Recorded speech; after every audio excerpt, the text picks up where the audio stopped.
Let's talk about self-care. Self-care is neglected more than it's practiced, and it is practiced more than it's understood. Self-care is another one of these weird terms that is specific to social work or maybe the helping professions more generally that I'd never heard of until I entered this field. But inside the field, it gets used casually, like as if everyone on earth knows what it means. But I know that's not true, so here's a definition. Self-care is the set of things that a person does to ensure their own continued health, especially but not limited to their mental health. Self-care might be, for example, exercising every day, less for the physical benefits, but more for the stress release.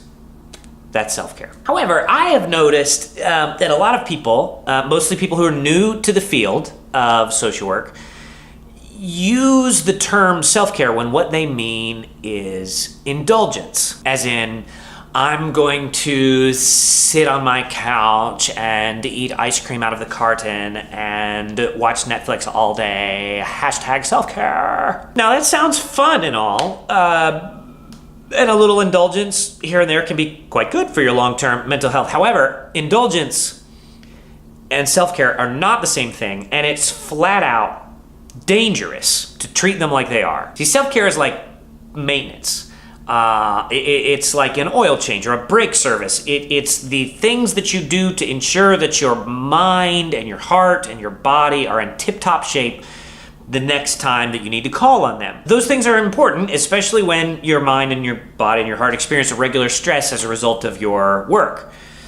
So to stick with our car metaphor, if what you need is an oil change, but what you get is something indulgent like a fuzzy steering wheel cover, maybe, that's fine once, and you might get away with it twice, but if making that trade becomes a pattern, you're going to ruin your car. And the same thing happens to people. If what you need is a nap, a dentist appointment, and a new household budget, but what you get instead is a shopping trip, you're going to feel great the first time, and maybe the second time, but that pattern is going to ruin you. And when it does, you're probably going to blame the stress in your line of work or how the big bad system is so broken.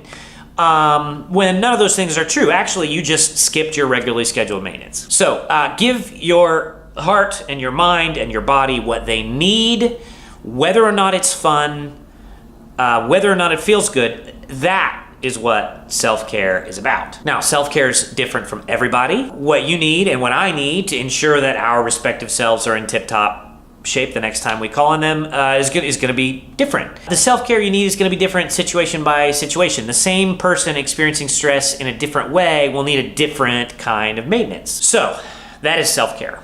Get some. The real kind, not the Instagram-worthy kind.